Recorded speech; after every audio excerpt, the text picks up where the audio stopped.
nyeri kepala dan leher.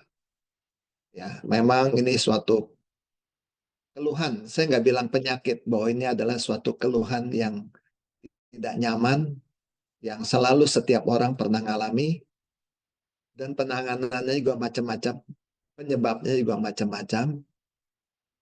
Bisa ditangani secara mandiri, atau akhirnya kembali lagi sampai ke ahli spesialisnya. Jadi kita lihat hanya gejala nyeri kepala saja itu bisa ringan, sederhana, bisa rumit, dan sampai akhir-akhirnya juga nggak bisa selesai-selesai. Jadi tergantung dari mana penyebabnya. Saya di sini dalam posisi menceritakan, membawa edukasi menyangkut keluhan ini secara tradisional, khususnya DCM. Tetapi untuk lebih mudahnya saya bantu penjelasannya dengan gambar-gambar dari anatomi. Sebelumnya saya juga terima kasih kepada Pak James yang sudah banyak cerita panjang lebar yang sangat jelas, sehingga hal itu sangat menguntungkan bagi saya untuk supaya saya tidak bisa terlalu cerita panjang lebar lagi, tetapi langsung bisa to the point, menyangkut langsung bagaimana sih masalah dan bagaimana kita menangani yang sederhana. Itulah. Jadi kita narasumber macam-macam ini untuk fokus ke yang sama. Akhirnya yang diuntungkan adalah pemirsa, di mana pemirsa bisa mendapatkan ilmu dari kiri dan kanan. Nanti akhirnya semuanya mendapat lebih untung daripada salah satu pihak. Nah, untuk itu izinkan saya membuka file saya yang tidak banyak. Ya, mari kita lihat.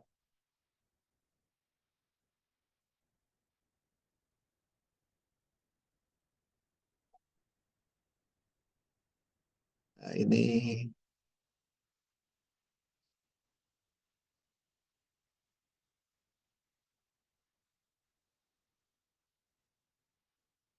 ya, bisa dilihat ya. Kelihatan jelas? Kita mulai.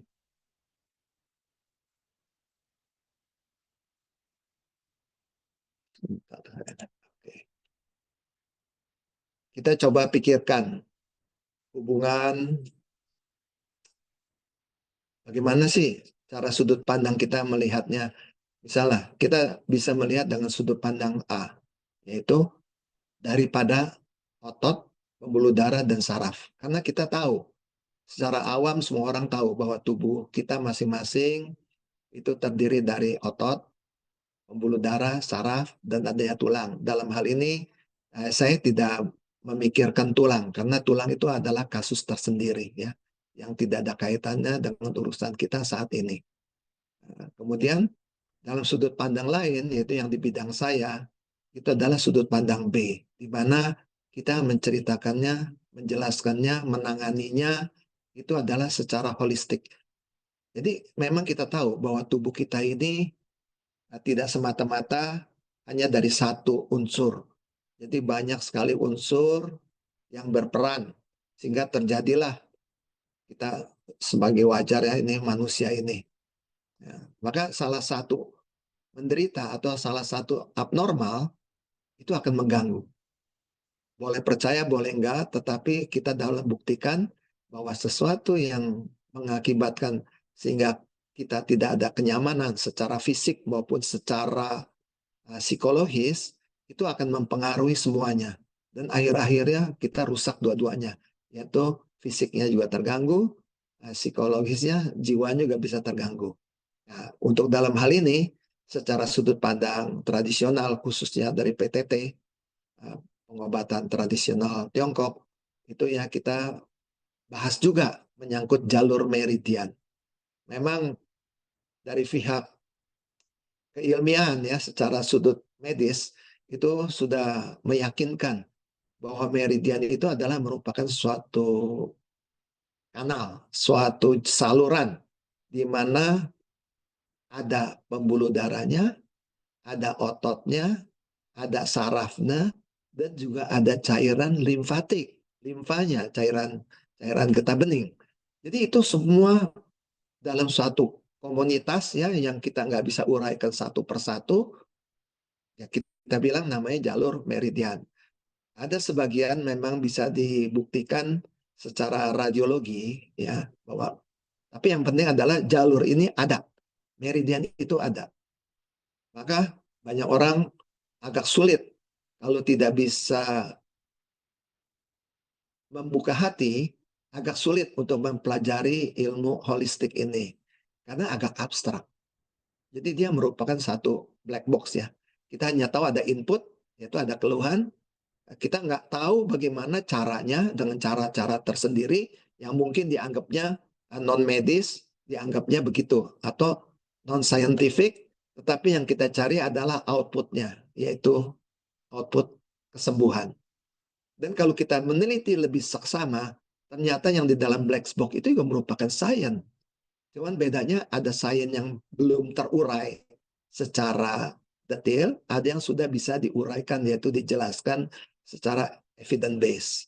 Jadi tunggu mainnya, karena memang ilmu itu semua datangnya adalah dari praktek, dari kenyataan, realisasi sehari-hari.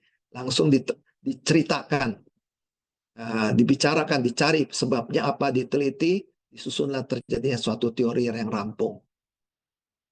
Baik, kita bisa lanjut lagi.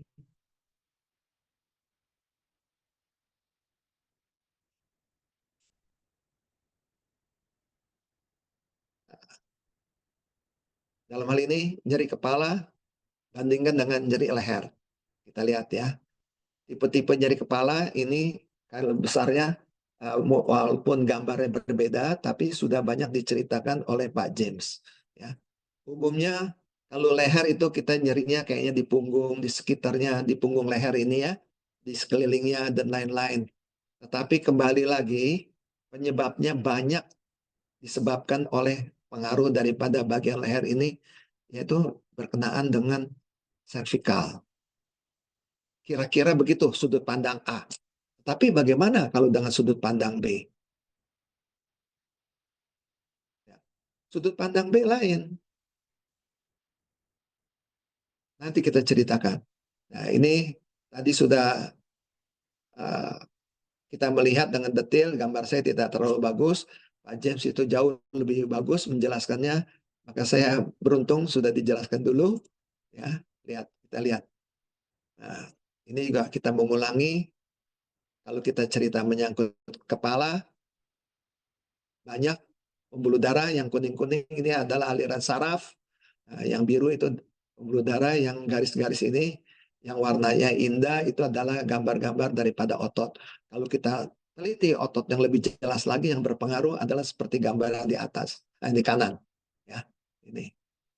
Kita nggak berlama-lama di sini, kita bisa lanjutkan yang selanjutnya. Nah, sekarang bagaimana kalau untuk bagian saya ini? Yaitu dari sudut pandang B. Nah, kita lihat.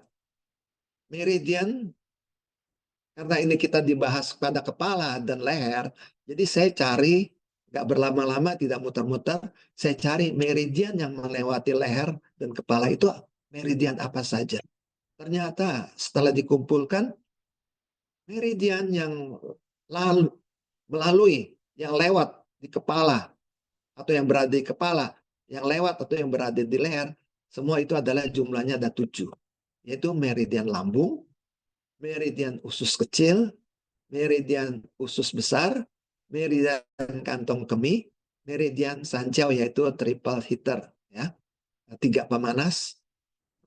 Kemudian 6 meridian kandung empedu, ketujuh meridian governing yaitu meridian yang di belakang spinal ya. Kita lihat semua larinya ke leher, semua larinya ke kepala. Berarti seperti apa yang tadi Pak James bilang, gangguannya ada di kepala. Bisa penyebabnya karena dari lambung. Bisa penyebabnya dari usus kecil. Bisa penyebabnya dari usus besar. Misalnya dia konstipasi. Itu kan usus besar. Kalau dia ada kesulitan dalam pencernaan, dia itu di usus kecil. Mual-mual segala macam. Tapi kalau dia sulit kencing, atau kencingnya terus-terus, itu ya kandung kemih. Nah, yang namanya Sanjiao triple ini adalah itu kalau kita lihat di bagian depan kita itu dibagi 3 regio, yaitu regio atas, di antaranya ada paru, ya, ada paru-paru, ada jantung. Nah, di regio bagian tengah yaitu lambung, usus kecil, kantung empedu, hati. Ya. Nah, untuk yang di regio bawah yaitu usus besar, ginjal, kantung kemih, semacam itu. Nah, itu namanya dibagi 3 untuk abdomennya, bukan abdomen, bagian depan dari dalam kita punya bagian depannya, depan tubuh. Nah, sekarang kita ada gangguan di kantong empedu, juga larinya sakit kepala, sakit leher, spinal, dia sakit pinggang, juga bisa sakit kepala, sakit leher. Ini banyak, ini tanpa disadari. Kalau mereka yang sudah pernah menderita dan berobat ke saya, bingung, kenapa kok saya sakit kepala, kok adanya di pinggang, atau saya sakit pinggang, kok adanya di kepala ya, kok pengobatannya di leher ya. Nah, jadi kalau kita mempunyai suatu sistem, ya, ini kan namanya ilmu. Kalau nggak ilmu ya nggak ada, nggak diajarkan di dalam perguruan tinggi. Jadi ini sudah merupakan suatu hal ilmu. Jadi semua itu ada kaitannya. Nah, jadi yang nyeri kepala, nyeri leher, itu hanya merupakan suatu simptom, suatu gejala, suatu tanda ada sesuatu yang tidak beres. Bisa disebabkan oleh bagian lokal, bisa disebabkan oleh bukan bagian itu, yaitu bagian luar yang agak jauh dari sana. Dan hal-hal ini bisa kita ceritakan, kita jelaskan dengan teori meridian. Lanjut. Contoh keluhan yang disebabkannya adalah kelainan pada gigi, bisa gusi, radang, infeksi, sakit kepala akhirnya, sakit kepala. Ada gangguan pada otot leher tertentu, kaku, kejang. Ya. Pembuluh darah atau juga saraf yang terganggu, tertekan. Itu juga bisa sakit kepala, bisa sakit leher. Titik-titik sepanjang alur lintasan meridian yang melewati kepala dan leher juga bisa menghasilkan nyeri kepala dan nyeri leher. Nah, jadi kompleksnya adalah distribusinya seperti itu. Ini sudah diceritakan tadi oleh Pak James, gambarnya juga mungkin sama, tapi saya dari buku, sumber buku yang berbeda. Ya. Saya ambil contoh. Ini petaan begini. Saya jelaskan, yang warna merah-merah itu adalah tanda keluhan. Yang merah ini. Nah, mungkin dia sakit gigi. Dia sakit, tapi daerah sini sakitnya. Atau dia matanya sakit di sini, dekat atas alis. Terus di tepi, ya, ini juga sama. Ini yang di kanan ya juga ini. Nah, daerah keluhannya ini beda, daerah tandanya beda. Kalau kita cerita gini, penyebabnya, kira-kira penyebabnya itu sudah dijelaskan oleh Pak James. Sekarang saya bilang, kalau ada keluhan ini, solusinya apa sih? Solusi singkatnya. Nah, di sini udah gambar nih. Ini ada centang nih, centang hitam. Oh, ternyata yang berperan nih adalah ini. Yang tanda hitam itu yang biang keroknya. Ini biang keroknya. Dia nggak sakit. Di tempat yang tanda hitam itu tidak sakit, tidak nyeri. Nah, inilah orang bilang suka magic. Ya, saya melakukan tuina, dia bilang sakit di sana, saya mengadakan manipulasi di sini.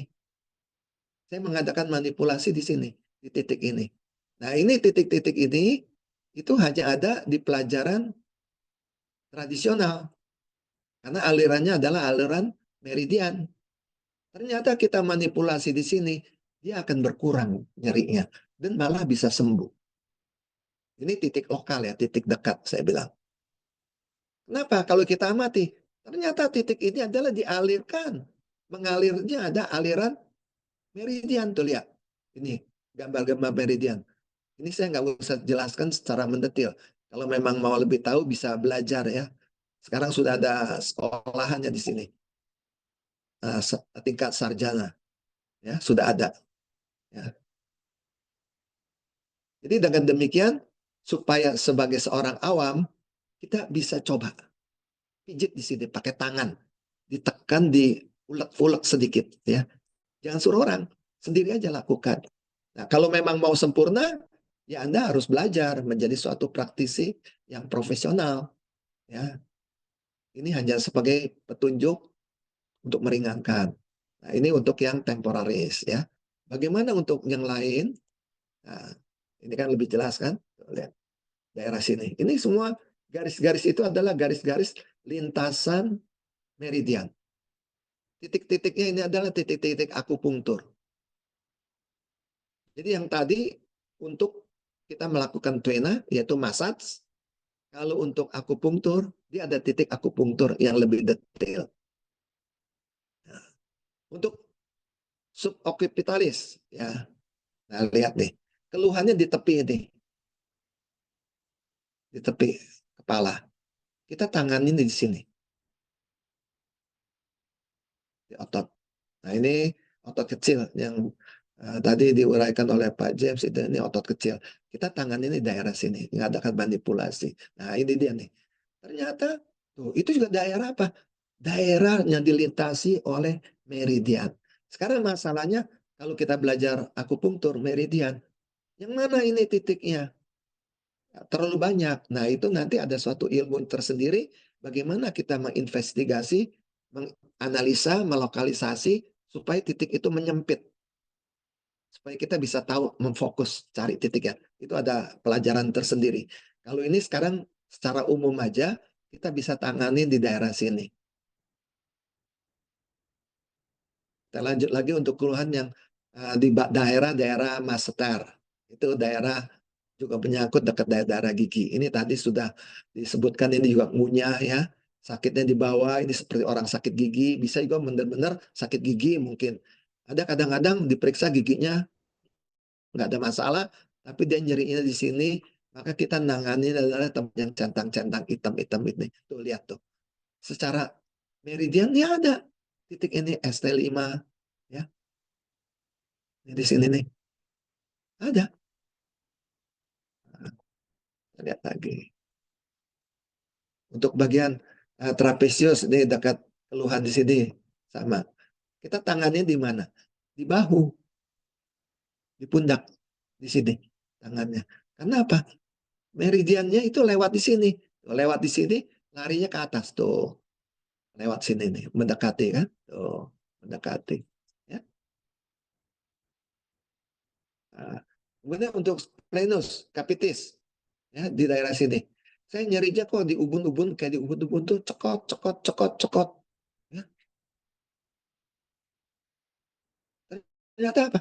Kita pandangannya bukan di tempat ubun-ubunnya, di sini, di belakang kepala, belakang batok di sini nih, daerah sini. Ya. Ini gak sesuai tuh dengan jalur meridian, ya meridian akupunktur tuh cocok sesuai. Nah, sekarang keluhannya juga di sini dekat pelipis, ya, sama dekat ini barengan. Ini juga bareng dengan di sini dua-duanya. Ini dekat pangkal leher di bawah, dekat bahu. Ya. Nah, penyebabnya di daerah sini.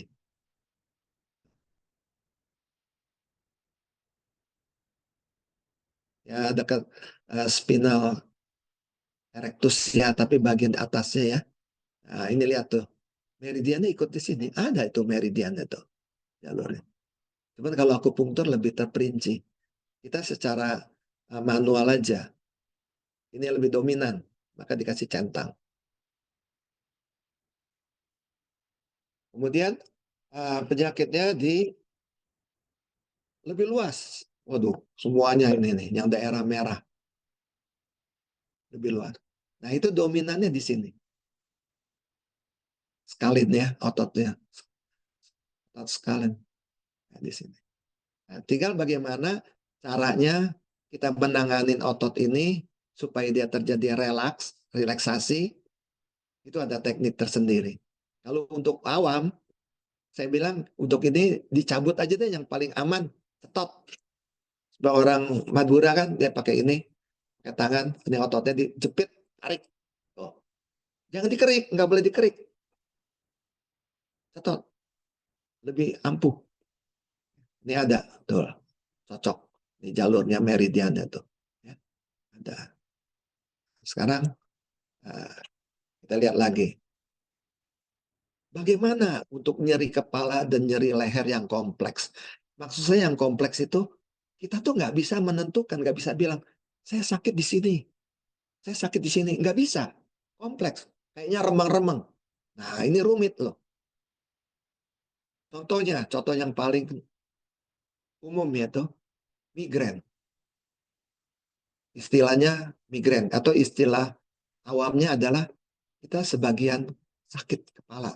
Umumnya kalau migrain ini dia berasanya tuh nyut nyut nyut, ada jenut sesuai dengan irama jantung. Umumnya itu. Makanya kita bilang migrain dan adanya di sebagian kepala. Kemudian ada lagi satu keluhan yang orang umum bilang tuh vertigo. Dikit-dikit asal dia 7 keliling dia bilang vertigo. Padahal belum tentu. Yang boleh bicara bahwa ini vertigo adalah dokter. Karena ini adalah istilah kedokteran. Kita tahunya secara awam adalah 7 keliling atau keleyengan. Yang keluhan hebatnya tuh bisa muntah atau jatuh.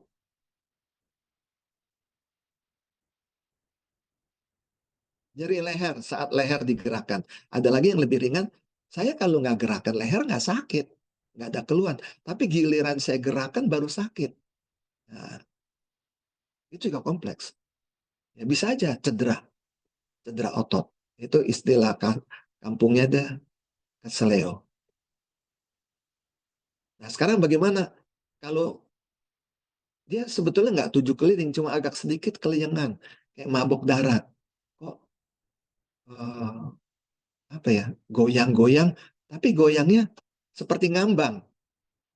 Itu kalau istilah kedokteran ada lagi namanya Meniere'n, Mener, ya, lain lagi. Ya kita jangan pakai sebut itu, karena kita lebih cocok untuk awam. Ini kalau tradisional tuh lebih mengena ke istilah awam.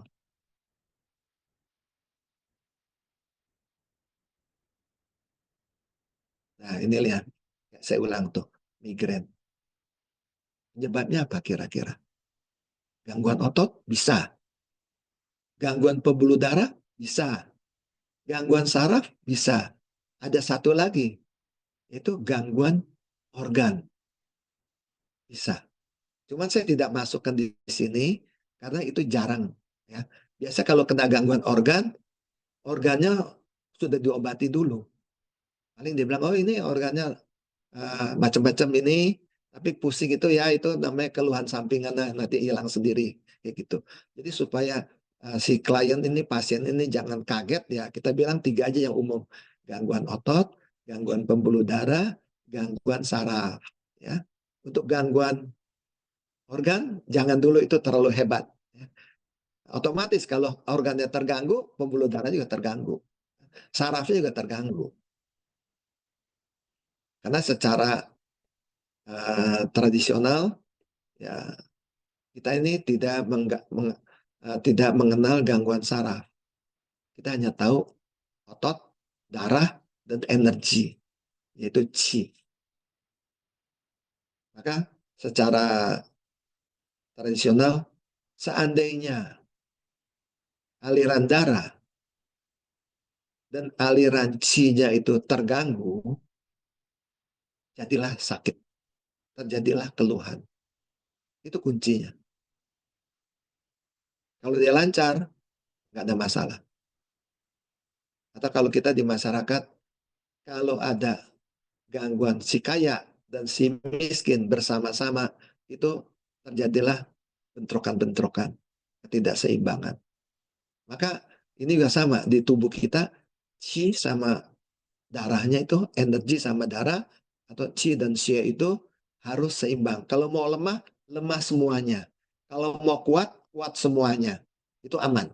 Tapi kalau yang satu lemah, satu kuat, ini nggak seimbang. Jadi kita bilang yin yang terjadi kepincangan, tidak balance.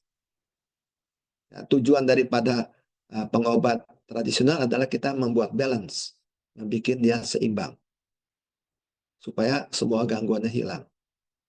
efeknya adalah sembuh. Nah, ini suatu tip ya. Saya rasa kalau sudah dengar lama-lama kan setiap peserta ingin tahu kalau kayak terjadi begitu, apa sih tindakan kita yang paling umum, yang sangat praktis, yang saling berguna, yaitu seandainya kita terjadi migrain, nggak usah banyak titik, kita pijit aja di titik ini nih, namanya titik Tai Chung, yaitu antara ibu jari kaki dan jari telunjuk kaki di sini, terus tengah-tengahnya sebagian atas sampai sudah mendekat ke yang menyempit.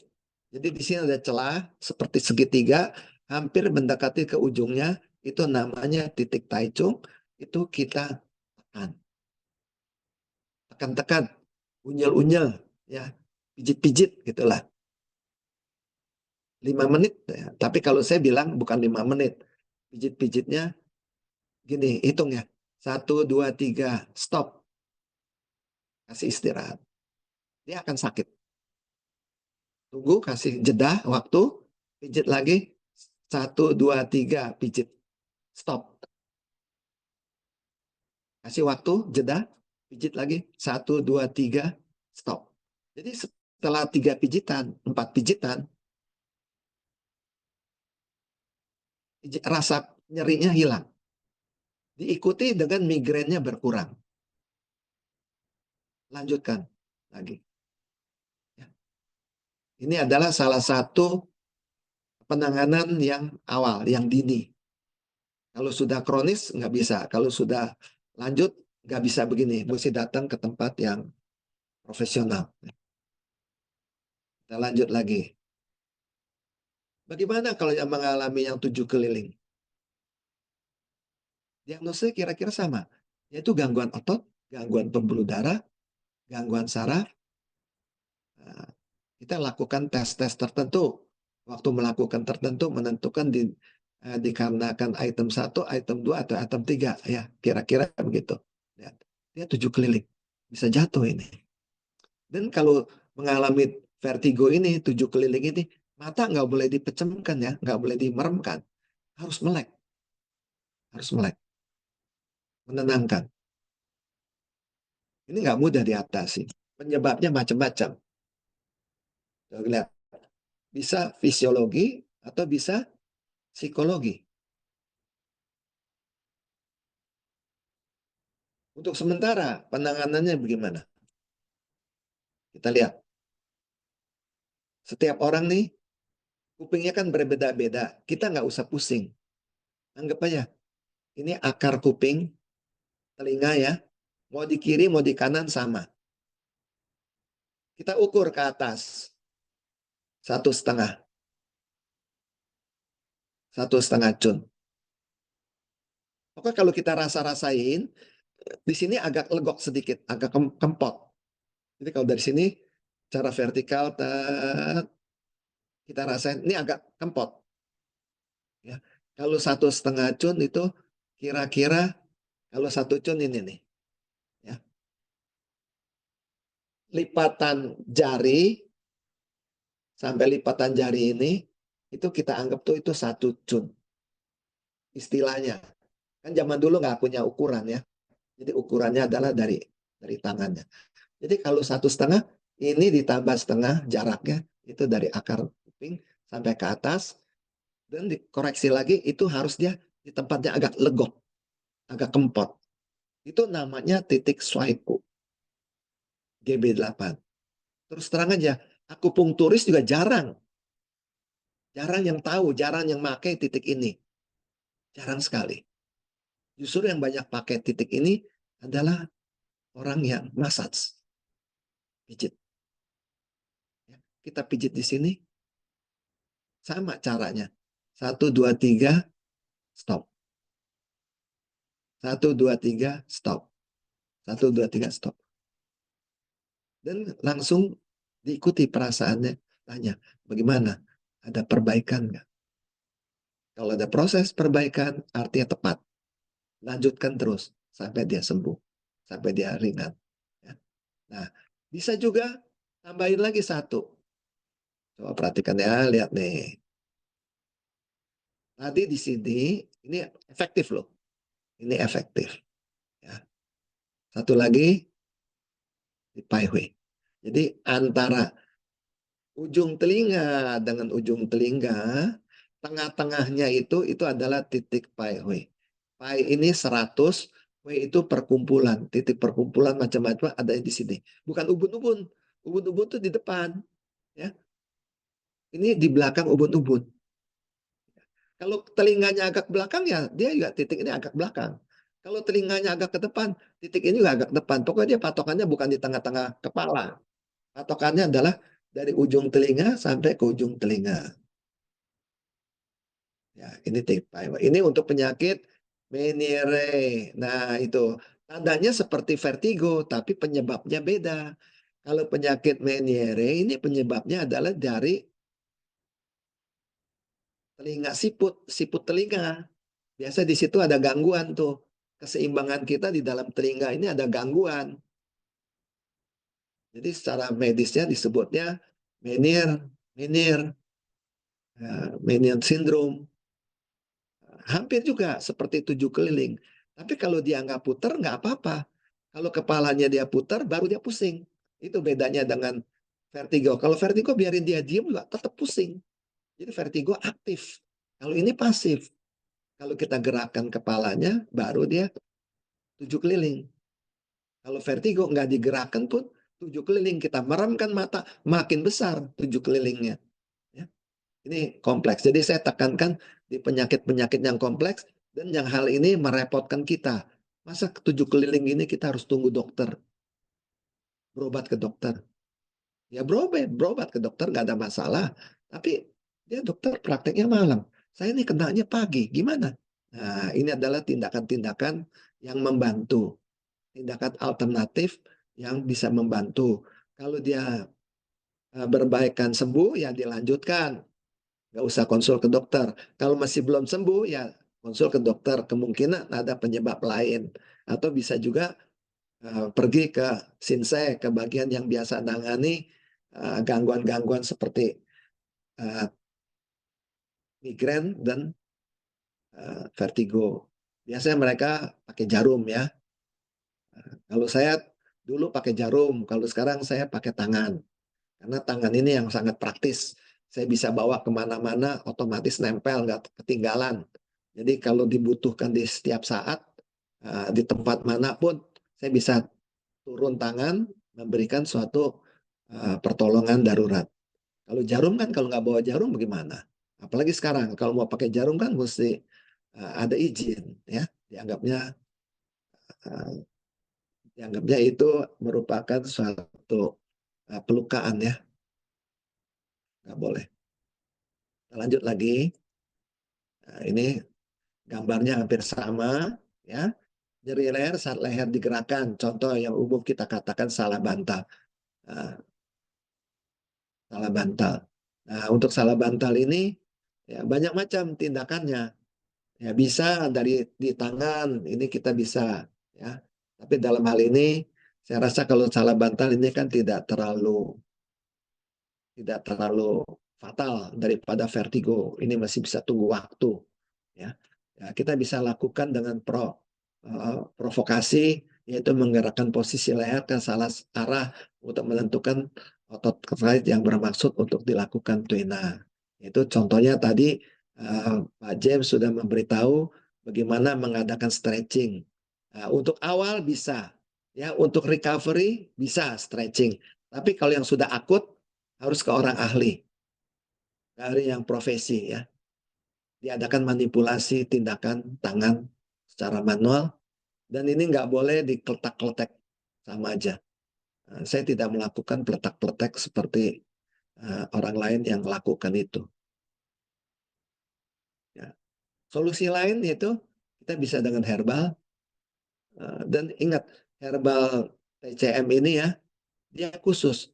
Herbal A dia berpengaruhnya misalnya ke kepala, herbal B dia pengaruhnya ini ke mata.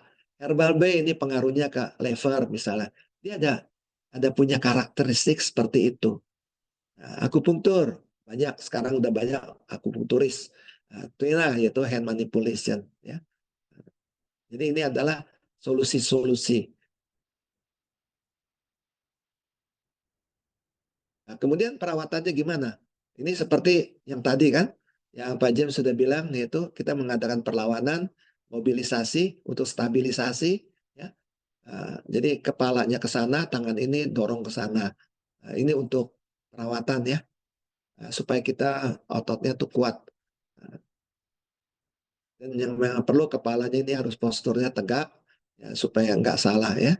Nah, kemudian kita bisa melakukan stretching, tapi yang saya namakan stretching di sini pengertian saya adalah geraknya pelan.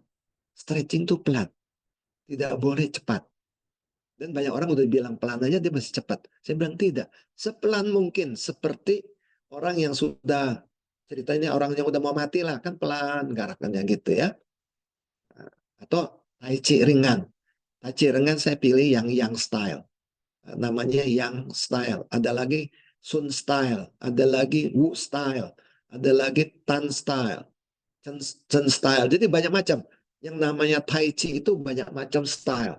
Tapi untuk kesehatan, ya, untuk perawatan orang sakit, saya pilih yang yang style. Sama Pak Tuan Ching.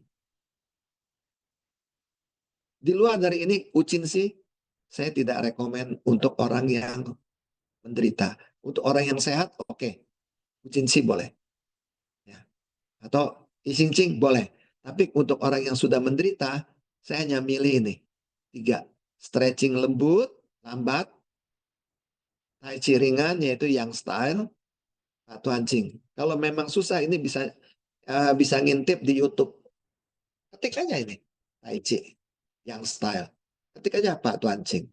Nanti di situ keluar. Dan jangan semua peragaan. Pilih yang cocok untuk Anda. Nggak semua harus diikuti. Sektoral ya kita pilih bisa. Nah, ini kan model Wushu. Ini Pak Tuan Ching. Ini Tai Chi ya. Nah, kita lihat. Perlu di sini saya ngulangi.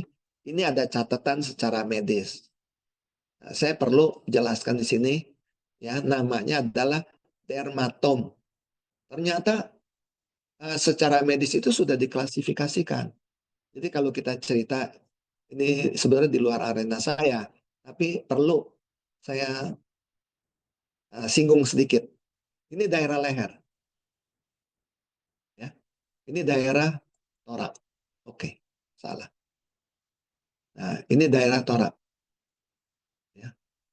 Ini ada 12 rasi ini. Torak. Ini daerah lumbar, pinggang. Ini pinggang. Ini pinggang ada 4. Ini torak ini ada 12. Ini 7 cervical. Nah, ini ada spinal cord. Ya, lihat tuh. Spinal cord nih. Satu berkas yang kita namakan saraf tulang belakang. Sambil dia jalan, cabangnya lari-lari. Jadi cabangnya putus di sini, putus di sini, putus di sini, putus di sini. Gitu ya. Coba ingat, bagaimana fatalnya ini leher? Kalau leher ini terganggu, tuh, yang di bawah ini semua keganggu. Bisa terganggu. Lihat. Kalau yang kuning ini terganggu, ini semuanya akan terganggu. Anggap aja bahwa ini adalah pipa ledang misalnya. Kalau di sini mampet, di sini juga ikut mampet. Tetapi yang tadi saya ceritakan menyangkut soal nyeri kepala, nyeri leher, itu bukan di spinal cord ini, ya, bukan di intinya, tapi di cabang-cabangnya. Kalau udah di inti-intinya ini pengaruhnya udah ke bawah. Tapi kalau di cabang-cabang pengaruhnya adalah lokal. Ya. Nah sekarang dia bilang gini, ini kan ada 7. 7 tuh dia digambarkan. Kalau misalnya untuk saraf dari cervical 1, pengaruhnya di mana? Kalau cervical 2, pengaruhnya di mana? 3, ini dia berdasarkan saraf. Namanya kalau medisnya itu namanya dermatom. Itu boleh juga. Tetapi di sini nggak disinggung. Bagaimana peran ototnya? Itu urusan lain lagi. Ya. Jadi kira-kira kalau untuk penyakit apa saja yang menyangkut dari tubuh dari ujung kepala sampai ujung bawah, ya itu kita harus lihat karena dia bisa berbarengan, bisa berdiri sendiri. Yaitu apakah itu disebabkan oleh otot, apakah itu disebabkan oleh saraf, apakah itu disebabkan oleh pembuluh darah, apakah itu disebabkan oleh psikologis, ya, kejiwaan, apakah itu disebabkan oleh organ. Jadi faktornya itu banyak sekali, nggak mungkin ini dipelajari oleh terutama untuk orang awam, ya. Orang yang disiplinnya lain juga belum tentu bisa. Jadi di sini yang saya tayangkan ini adalah hal-hal kira-kira yang penting, yang mengganggu fatal, yang susah. Kita tunggu waktu. eh, jadi kalau yang ringan-ringan kan bisa ada waktu untuk konsul. Kita lihat lebih lanjut, ya. Nah, sekarang saya hanya mau menjelaskan kalau meridian lambung itu, lihat ya, mulanya tuh dari ujung sini nih. Dan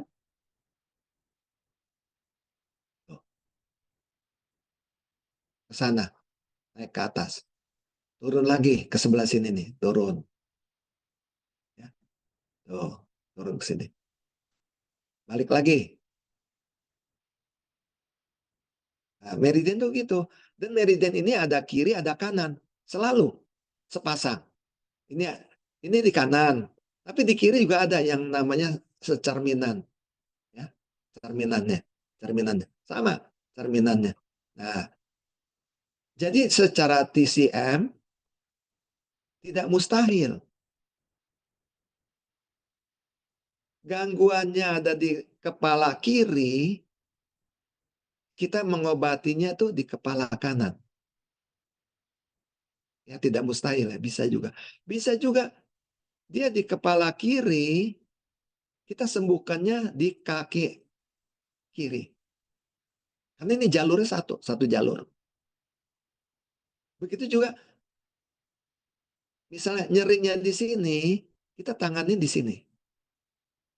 Nah, ini kalau cara medis hanya berdasarkan saraf, carilah mana ada saraf yang lari ke sana. Nggak ada, nggak ketemu. Tapi kalau cara meridian itu bisa. Karena sarafnya tidak kelihatan. Sarafnya tuh melalui saraf-saraf halus, nembus dia. Ada ada hubungan, ada hubungan, ada kaitannya. Cuman nggak jelas. Jadi melalui saraf-saraf rambut yang kecil, yang nggak ada namanya.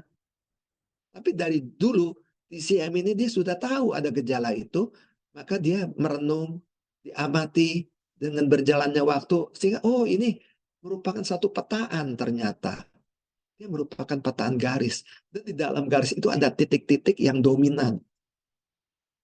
Nah inilah istimewanya akupunktur. Ini saya cerita meridian lambung. Nah, mereka juga mempunyai suatu pengertian, dia tugasnya tuh jam 7 sampai jam 9 pagi.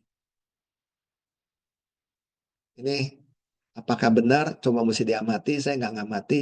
Katanya jam tugas lambung itu adalah jam 7 sampai jam 9 pagi. Itu tugas dia. Jadi kalau orang sakitnya karena lambung, ya itu biasanya tuh jam-jam pagi ini yang nggak enak lambung. Sakit mahnya di sinilah pagi-pagi tuh nggak enak. Nah, sekarang gini, dia meridian usus besar, ya sama. Usus besar lucu ya, usus besar adanya di tangan loh, tuh, dari ujung telunjuk sana dari ke belakang dekat pundak ya, terus lari lagi ke depan ke mulut, tuh turun lagi dari dalam mulut melalui tenggorokan turun sampai ke usus besar. Nggak aneh, tugasnya dari jam 5 sampai jam 7 pagi. Jadi kalau orang tuh begitu kira-kira dia mendusit, dia pasti suka mules pagi-pagi. Biasanya pengen ke belakang. Karena ini jam tugas dia. Jadi kalau pagi-pagi mau BAB, wajar. Karena tugas Si usus besar ini udah dapat tugas dia. Jadi ada urutannya, ada time schedule-nya itu. Nah, kemudian kita lihat lagi yang lain. Usus kecil. Nah, lihat tuh. Usus kecil dimulai dari ujung kelingking. Lewat ke sini, ke bahu pundak. Kenceng di sini mengakibatkan leher juga kaku. Dia langsung ke depan, lalu ke depan, pinggir, tepi, juga ke mata. Ya, ini kan dekat sinus. Jadi di sini sinus kan dilewati sama meridian usus kecil, bisa aja. Dia langsung, kalau ada sinusnya gangguan di sini, ya kita bisa nangani dari ujung kelingking, sinus itu bisa sembuh, dimanipulasi. Jadi aneh, jauh. Tugasnya jam 1 siang sampai jam 3. Meridian kantung kemih. Dimulainya dari mana? Kantong kemih. Ini kita lihat tuh panahnya.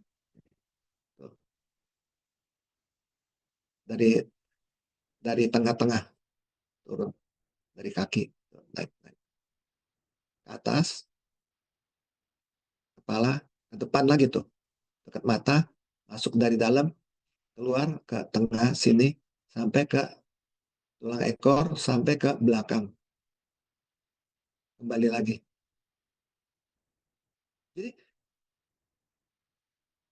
kantung kemihnya bermasalah ya sampai saya bilang ini contohnya dia nahan kencing itu bisa kepalanya sakit.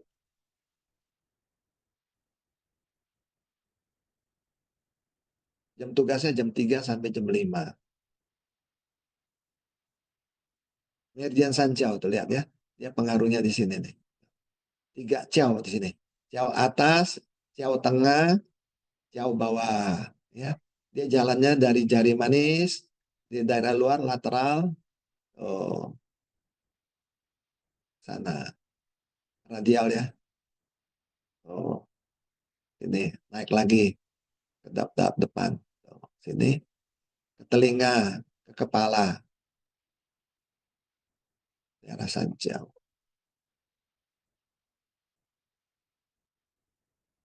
Kantong empedu ya, sama juga kantong empedu ada jalurnya. Ya. Wah, kantong empedu ini paling banyak nih di kepala tuh.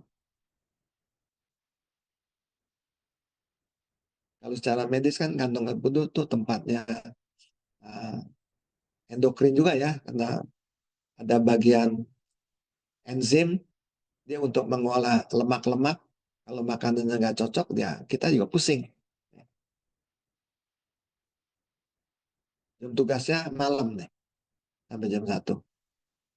Jam 11 sampai jam 1 malam. Nah, yang ketujuh, nah meridian governor itu yang belakang tuh lihat tuh di sini. Pas ini di tulang belakang, di tengah-tengah tulang belakang. Ini nggak berpengaruh. Itu penjelasan uh, kalau secara tradisional TCM. Nah, ini sekarang saya adakan suatu penutup untuk kasus nyeri kepala dan atau nyeri leher tidaklah semudah yang awam pikirkan. Banyak kemungkinan-kemungkinan penyebab dan cara terapinya. Untuk keluhan nyeri, sesederhana bisa ditangani dengan cepat sesuai sudut pikir yang sederhana. Nyeri di mana di terapi di situ. Jadi itu kalau yang awal. Tapi kalau udah yang keseringan, itu nggak gampang, itu kompleks. Belum tentu di situ. Untuk penyebab nyeri yang kompleks, harus cepat berobat kepada tenaga kesehatan yang ahli dan kompeten. Ini adalah hanya pesan-pesan saya seperti itu aja. Jadi memang saya diminta khusus untuk penampilan setiap kali saya tayang, harus ada suatu solusi sedikit supaya para pemirsa ini yang mengikuti webinar itu pulang tuh punya bakat. Bukan hanya dia pengertiannya teori, tapi juga ada suatu bekal Bagaimana saya mengadakan suatu tindakan yang sederhana supaya kita, hidupnya lebih sehat. Nah, selesai tayangan saya,